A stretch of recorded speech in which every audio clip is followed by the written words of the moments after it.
They told me I'd disgraced the uniform. In that room full of officers, I stood alone while they read out words I didn't write, lies typed under my name. My service stripped from me one sentence at a time. No one looked up. Not the men I'd flown beside, not the commander who once called me the best he had. I remember thinking so. This is how integrity dies. Not in battle, but in silence. When they dismissed me, I walked out into the cold and swore I'd never beg for the truth again. My name is Alara Vance, and a week before that humiliation, I broke formation in a blizzard to save a child. I didn't know that single act of mercy would make me an outcast or lead me straight to the Admiral himself. They told me never to break formation. That night, I did, and it changed everything. The wind slammed against the windshield like shards of ice.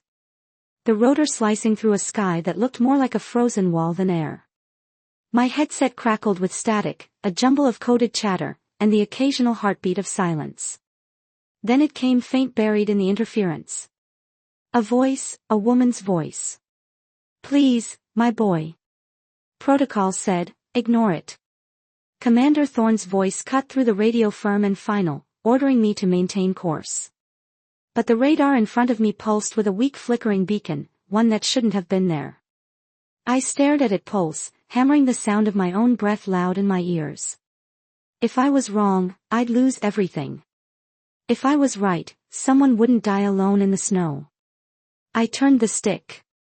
The world vanished into white. The landing was blind chaos, wind howling, snow whipping against the hull. I spotted a small cabin half buried under drift. Inside, the air was still cold as stone. A woman lay slumped near a dead stove. Her lips blue, her hands still covering a child curled tight beside her. I tore my jacket open, wrapped it around him, my name patch pressing against his skin. "It's yours," he whispered. "It's just a jacket, sailor. Stay warm." By the time I called for evac and got back to base, the storm had eaten half the coast. When the debriefing came, I said what I had to. Radar glitch, no civilians found. That night, I sat alone in the dark, wrapped in a blanket that couldn't keep out the cold. I told myself I'd done the right thing. But the next morning, in the mess hall, I heard Thorne laugh. "Someone went sightseeing last night, huh?" The room erupted in laughter. I forced a smile, but deep down I knew something had shifted. A single choice made in the storm had already begun to change the air around me. And a week later, the name stitched on that jacket would echo through a room full of brass, and nothing would ever be the same. A week later, I thought the storm had passed until the Admiral said my name. The hangar was lined with perfect symmetry, rows of pilots frozen at attention, the scent of jet fuel and cold metal hanging thick in the air. Thorne's voice barked across the line, reminding us to stand tall, to stay silent, to make the base proud. The inspection was routine, but the tension felt different this time, like the air itself was waiting for something to snap. When Admiral Valerius stepped inside, every breath in the hangar seemed to vanish. He moved down the row slowly, eyes sharp, posture like the ocean before a storm. When he stopped in front of me, my pulse stuttered. "Lieutenant Vance," he said, "you broke formation that night." I froze. "The boy you saved, he's my grandson." The hangar fell silent, except for the steady hum of the ceiling fans. My mind replayed the blizzard, the snow, the boy's pale face against my jacket. Valerius's tone wasn't cold. It was steady, reverent, almost human. My daughter and grandson were trapped off Juneau. He told me a pilot wrapped him in her jacket. "The one with your name on it." My throat tightened. All I could manage was a rough, "Yes, sir." He nodded once. "My family owes you more than words can cover." When he turned away, the silence felt heavier. From the corner of my eye, I caught Thorne's stare, flat, unreadable, but burning with something sharp. Jealousy, calculation. A quiet promise that this would cost me. The next day, a sealed envelope waited on my desk. Dinner invitation. Valerius's signature at the bottom. By evening, Ahe whispers had already spread through the barracks. Vance saved the Admiral's golden boy. She's getting promoted next month. Thorne passed me in the hallway, his smile razor thin. Enjoy your hero moment while it lasts. I wanted to believe gratitude could exist without consequence, that a good deed could remain pure. But by nightfall, the laughter in the mess hall had shifted tones. My name wasn't praise anymore. It was rumor heavy and dangerous, moving through the air like static before another storm. They say heroes don't lie. I never lied, but the truth was rewritten for me. 2 days after the dinner at Valerius's house, an email appeared in my inbox. Subject: irregular flight pattern under review. My stomach dropped as I opened the attachment. A radar map from the night of the blizzard. No distress signal, no anomaly, just a clean, empty screen, as if that child and his dying mother had never existed. Thorne was the one who'd filed it. He caught my eye in the corridor, his tone casual, like we were discussing the weather. Standard protocol, Lieutenant. Nothing personal. The next morning, I was summoned before the Internal Review Board. 3 officers sat behind a desk, their faces unreadable. When one asked why I broke formation, I answered the only way I could. It felt like the right thing to do. They wrote in silence, pens scratching like insects. I could almost hear judgment forming behind their still faces. By afternoon, my access codes were suspended. Thorne had maneuvered faster than I expected. Later that night, I managed to check the system logs. His digital signature was there, brief buried, but undeniable. He'd tampered with the radar archive. That same evening, another alert flashed across my monitor, anonymous, and signed. They've erased your log. Watch who smiles at you. The message disappeared a second later, leaving only the faint reflection of my face in the dark screen. Outside, the wind howled against the metal walls, a sound dawned too familiar, too close. I sat at my desk, staring at the pilot insignia, resting beside the lamp, the silver dull under the yellow light. If kindness could start a storm, maybe truth could calm it. I didn't know then that the next storm wouldn't come from the sky. It would come from the men I once saluted. The storm outside had passed, but the one on base was just beginning. 3 days after Thorne's report, I was grounded. My access card taken, my nameplate removed, and every greeting on base replaced by silence. The same people who once trusted me now looked through me as if I'd vanished. At the briefing, Thorne stood before the projector, voice steady, tone rehearsed. Lieutenant Vance deviated from formation. No distress signal verified. She falsified her report. A single truth twisted into accusation. When they asked why I changed course, I said only someone needed help. Who? I don't know his name. Silence followed, heavy as the snow outside.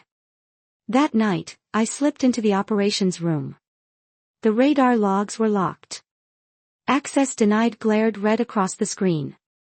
As I reached to power it down, the radio hissed to life through static. A voice whispered between frequencies. They're rewriting your logs. Check Terminal 3 tonight. I crossed the tarmac under freezing wind. Through the hangar windows, I saw Thorne leaving the tech room, a drive clutched in his hand. Inside, the console still glowed faint blue, his access code stamped across the logs. I started the download, but before it finished, the power cut. Darkness swallowed the room. Someone had pulled the switch. Back in my quarters, I stared at my uniform hanging limp in the half-light. The radio crackled softly like a heartbeat out of rhythm. Maybe truth has its own frequency and no one's tuned in. They asked for the truth, but truth without proof is just another story. The next morning, I faced the investigation panel. 3 officers, Thorne beside them. Lieutenant Vance, your record shows falsified data. Explain. The data was changed. I said, by whom only you had access. If I told them about the rescue, the boy's mother would face prosecution. So I stayed silent. Silence noted for the record. Thorne said, by noon, the base was whispering. Vance's hero story was fake. Even Mendoza, my old mentor, looked away. Later, I discovered the suspension letter bore the seal of Northern Command. The case had gone political. That evening, Mendoza found me near the runway. Don't fight with anger, Alara. Fight with proof. It flies farther. He slipped me a note, server code numbers written by hand. That night I used it. The screen blinked. One file found backup partial. Before I could open it, the lights died. Footsteps echoed in the dark hallway. They turned off the power, I thought, because I was about to turn on the truth. Orders were supposed to hold the world together until I watched them tear a good man apart. I'd been grounded, my office sealed with red tape, my name erased from every flight roster. The whispers spread fast. The Admiral's pilot is under review. Once Washington got involved, I knew I was no longer a person, just leverage. Mendoza handed me a fax that morning. Subject: Congressional Inquiry on Admiral Valerius. Case reference: Vance Incident.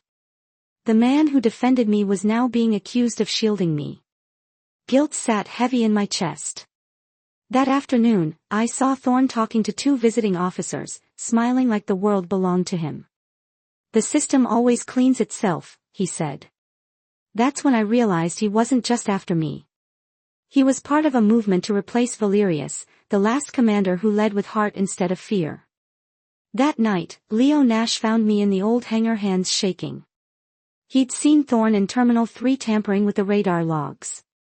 He gave me a flash drive with partial data, coordinates of the cabin, time shifted back 2 hours. Altered but still proof. If I sent it, Valerius could lose everything. If I stayed silent, truth would die. His words echoed: kindness can outrank command, but it can also destroy it. I sent the file to a lawyer in D.C. The message bounced back: restricted transmission. Sitting near the runway, I watched other helicopters rise into the dark. They'd grounded me, but I wasn't done flying. The radio hissed softly. A faint voice broke through the static. You're not alone, Lieutenant. Keep the truth warm. My breath caught. I knew that voice. 2 weeks later, snow buried the base. My suspension became official. The headline read, Admiral's protégé accused of misconduct. I was no longer a pilot, just a talking point. In the mess hall, Thorne told a reporter, make sure your story ends quietly. That night, Mendoza found me in the storage room, smoke curling from his cigar. They're using you against the Admiral. Don't let them. I asked what to do. Wait, he said. Truth doesn't shout. It echoes. Then the radio cracked again. The proof is with the boy. My blood ran cold. Sam, I called Lena Valerius. Her voice shook. We're not supposed to talk to you. The line died. The next morning, an order arrived. I was to testify in Washington. That night, Thorne met me in the snow. Truth doesn't matter if no one wants to hear it. I met his eyes. Then I'll make them hear. Back in my room, I traced my name on the torn jacket. If they want silence, I whispered, let's see how loud it can be. When the transport lifted off, I watched the northern lights fade behind the clouds, faint but still burning. They said truth was just paperwork. That morning, Truth walked into the room wearing a child's backpack. 2 weeks later, I was escorted into the Federal Navy Board in Washington, D.C. The chamber was cold, its metal walls echoing every breath. 3 flag officers sat at the head table. Admiral Valerius stood nearby as a witness. Across from me, Thorne waited calm and certain as if the verdict was already his. Lieutenant Vance, you stand accused of falsifying mission logs and endangering personnel. You may defend yourself. Thorne began, voice polished and precise. Lieutenant Vance deviated from protocol to stage a rescue she fabricated. She altered her report afterward. He paused, smiling thinly. This isn't about heroism. It's about integrity, hers or the lack of it. When my turn came, I spoke quietly. If doing what's right means breaking formation, I'd do it again. A ripple spread through the room. That's not a defense, the chair said. No, sir. It's a statement. Then the doors opened. A guard whispered to the clerk. Admiral Valerius rose. Yes, sir, I do. He placed a small orange GPS on the table. My grandson carried this. It recorded the exact coordinates of the cabin that night. The screen lit up. My flight path aligned perfectly. Forensic reports followed. The radar system was accessed after the mission using Commander Thorne's credentials.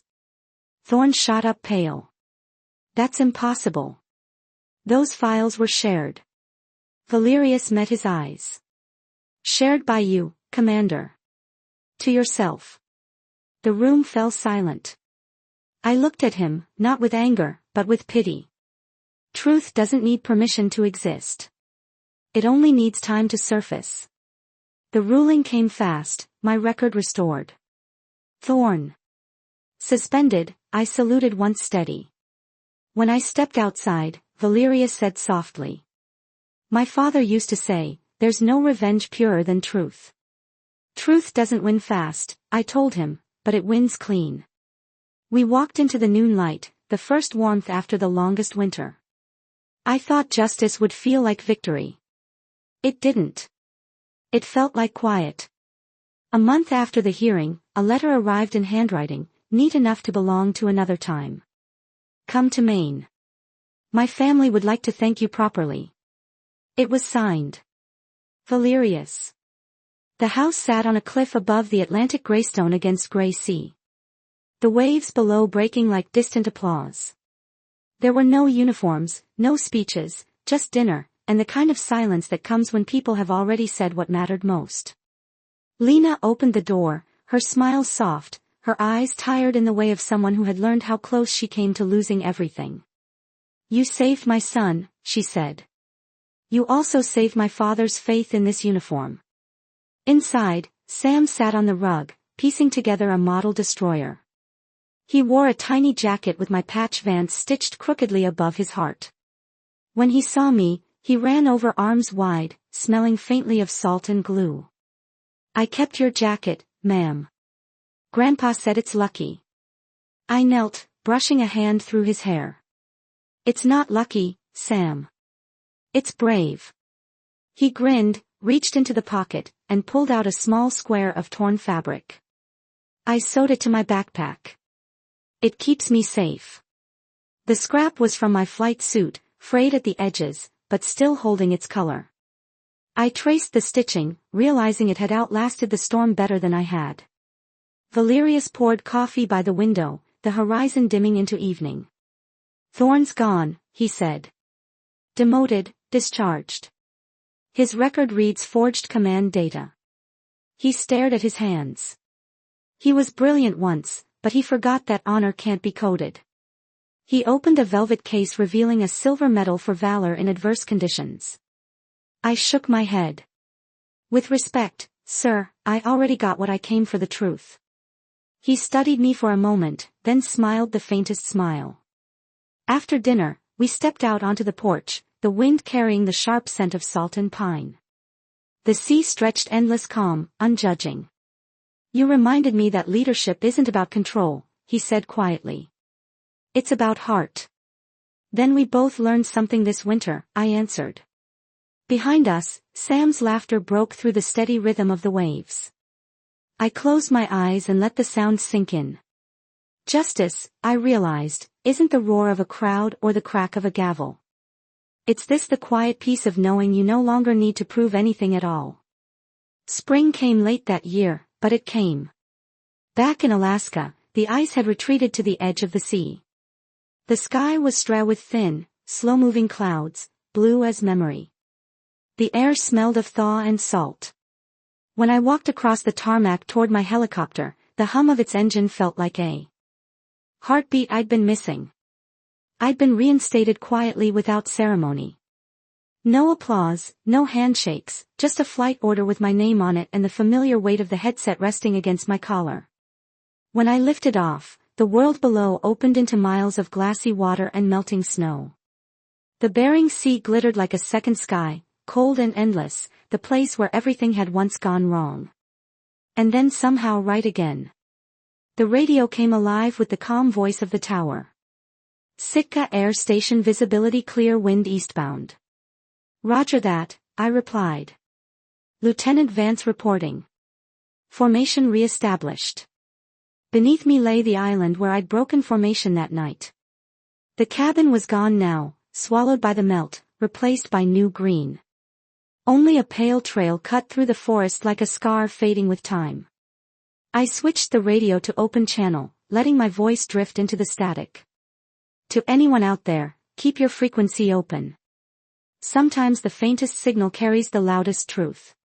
The line hissed softly, then cleared. For a moment, I caught my reflection in the cockpit glass, older, steadier, but still looking toward the same horizon. They grounded me once, I thought. But the sky never stopped calling. The helicopter rose through the amber light, sea and sky blending into one. Somewhere below, waves whispered against the shore, quiet and constant. Not every battle is fought with anger. Some are won with kindness, and time delivers the rest. As the sun dipped toward the edge of the world, the sky turned to fire, and the horizon glowed like something reborn. Justice, I realized, didn't roar. It shimmered silent and sure where the sky finally cleared.